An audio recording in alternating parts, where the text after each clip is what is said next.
Hi, in this tutorial I'm going to talk about how you can freeze a person in a picture so that they're sharp and correctly exposed, but at the same time capture ambient lighting in the background, and taking that further to light trails. So this could be taking a portrait of somebody by a busy road with the light trails in the background to make an interesting background. Or bonfire night, somebody waving a sparkler around. You want them to be waving the sparkler around so that they are creating the light trails, but you also want no motion blur on that person. You want them to be captured and frozen in time so that they're nice and sharp.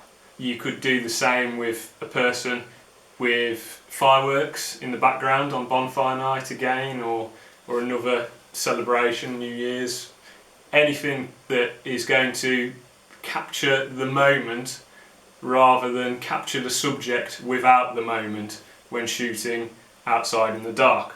For this you're going to have to use your imagination. I'm going to demonstrate this indoors. I'm also going to use my phone. It has a torch on it. This is going to be my sparkler. So what I'm going to do is first of all demonstrate what happens if you try and take the image so that you're exposing for your light trails or your background without taking into consideration what you need to do to illuminate your subject. So I'll first of all start with taking an image without our secret ingredient, and then I will show you the change once you've added the secret ingredient. Okay. So first of all, I've got my camera set to full manual. I've chosen a small aperture of f14. I am indoors. I've tried to block out as much ambient light as possible, but there's still going to be a leakage of light. ISO 100 because we're using a long exposure, and my exposure time I've got set to 6 seconds. That should be plenty of time to create some light trails with me in the portrait.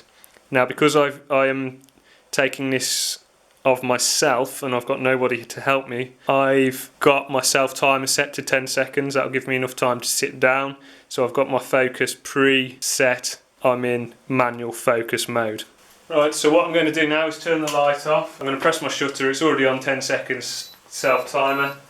There we go. So I'm turning my torch on, and then we'll get a 6-second exposure, and I'm going to wave around like this with my torch, and I'm going to get hopefully a nice light trail. This will demonstrate the problem of using the current setup. So as you could see, the current problem is that the motion of me moving has caused myself to become blurred, and at the moment I'm not really exposed at all because the exposure is favouring the light trails from what would be a torch, sparkler, car headlights, etc. So to fix that, what we need to introduce is flash. Now, although we're using a long exposure and it doesn't sound like it makes sense to use flash, if you actually look at what the flash does, it gives a burst of light for a very short amount of time. So what this actually does is acts as though you've got a fast shutter speed or a reasonable shutter speed for the time that the flash is actually exposing. Okay, so if I add the flash to the camera now, and all I'm going to do is set it to ETTL, so it's going to meter it itself. What it should do is freeze me when the flash fires, but continue to capture the ambient light from my torch. So I'll do exactly the same photo. The settings are exactly the same. I'm using 6 seconds exposure, ISO 100, and a small aperture of 14, f14. Okay, so let's take exactly the same picture again and let's look at the results. So doing the same thing again, exactly the same, except we've added the flash. That's the only difference between this photograph and the last one, which wasn't a success. Okay, so now let's compare the results. At this point, it will also be worth mentioning that this is only possible when you are using your camera with a tripod. You need your camera to be stationary, you're exposing for seconds, so it's important that there's no movement from your camera. So, comparing the two results, you can see that they're worlds apart. I was moving continuously, I was talking, but the flash has frozen me exactly how I want it. So imagine that's your subject for your portrait. They are frozen exactly how you want them, correctly exposed, while the background or the ambient lighting is still being absorbed by your camera's sensor. I'm also going to quickly show you an image that I took in New York when I was on holiday. We were on the roof of our apartment and my friend was stood so that in the background was the freeway with the cars obviously creating some light trails in the background. That's what I wanted to capture, so I used the flash to illuminate my friend and freeze him for the whole duration of the exposure, which was actually 15 seconds. It's more interesting than what it would have been if I didn't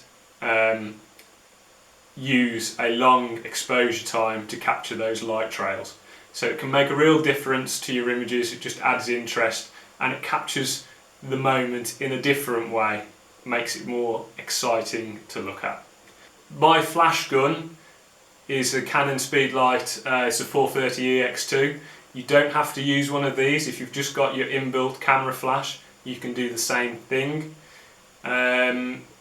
However, it is more versatile if you've got a bigger flash gun, and don't forget you can also experiment with moving the flash off the camera for different results. You could even use multiple flashes if there was something a bit more spectacular that you wanted to achieve.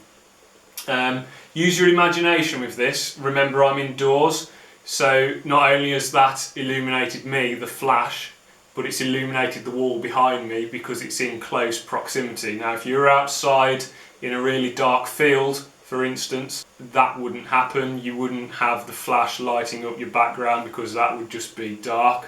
So just use your imagination and imagine that the concept works. You've just got to adapt it to whatever you're trying to achieve. Anyway, I hope you found this useful. So what we've learned today is that you can combine a long exposure with a flash.